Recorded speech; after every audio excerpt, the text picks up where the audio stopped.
What is going on, YouTube? Here we go again. Welcome back, everybody, to another episode of 2x2 Growing.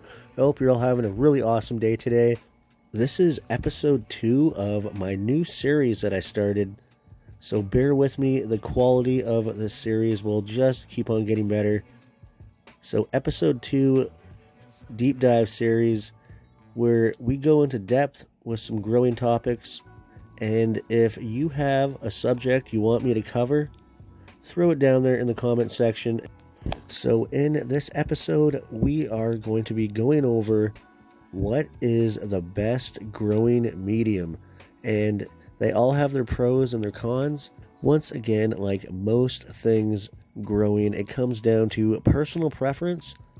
So in this video, I'll be showing you which products I like to personally use, and a bunch of other ones that are also good quality too. One thing I must say, throughout all growing mediums, please do not cheap out. If you cheap out, you can suffer greatly from it. It usually just comes down to a couple extra bucks. So when you're grabbing a soil, you want to pay attention to a couple of things, and that is some soils come pre-charged with some nutrients and some nice fungi and some bacteria and whatnot. Take this one, for example, Happy Frog by Fox Farm, and it will get you through up to usually 3 weeks with just adding some water. And then after that, you're going to have to supplement some nutrients in some way or form to the growing medium. And then you can also buy super soils, which can last you right up until the end of flower. And then the third option that most growers actually go with, and that is completely inert soil. When I mix up my soil, I always add perlite to it. You really want to get some good drainage when you are using soil, so that'll help you out quite a bit. There's a few more things that you can use. That's just personally what I like to use. And now we're going to go on to what I use personally for my growing medium, and that is Coco Core.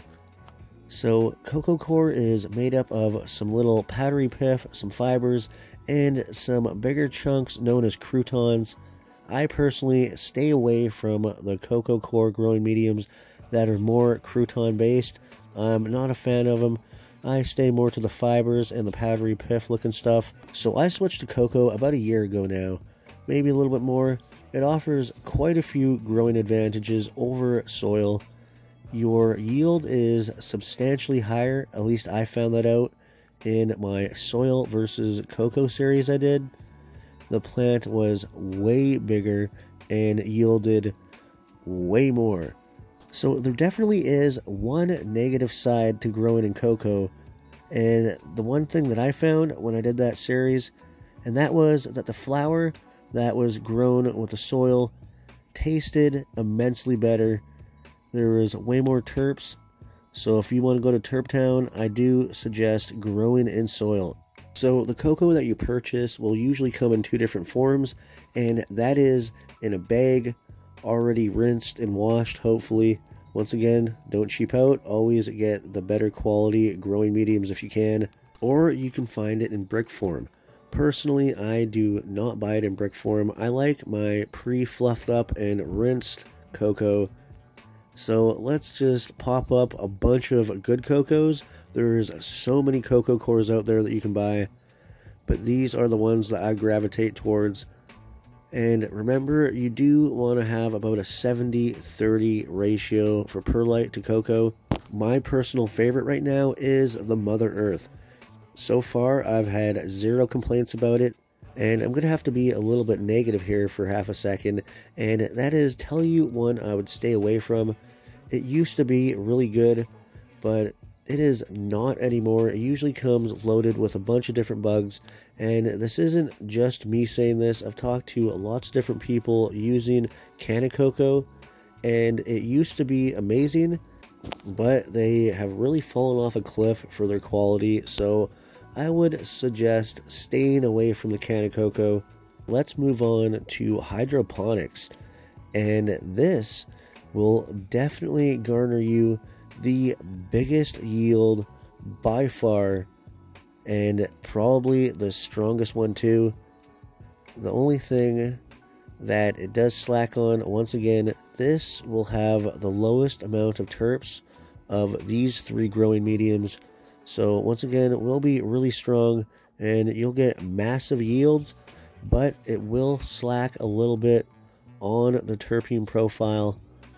Now, traditionally, doing hydroponics takes up a bit more space than doing it with cocoa or soil. So that is one thing to take into consideration there.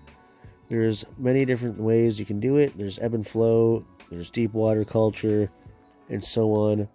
Run hydroponics, it will be way more noisier inside your grow room. So if it's next to where you sleep, definitely something to take into consideration. And also, if you live in a place that is prone to power outages, I would have to suggest A, getting a really good backup system, or B, not to necessarily step on the hydroponic train, because you do need your electricity real badly. Anyway, this video is getting pretty long. I'm going to go ahead and wrap her on up. If you have any questions, go down there in the comment section and I'll answer them as fast as possible. If you made it this far in the video, please go down there and smash that like button. Take her easy, everyone. I will see you next time.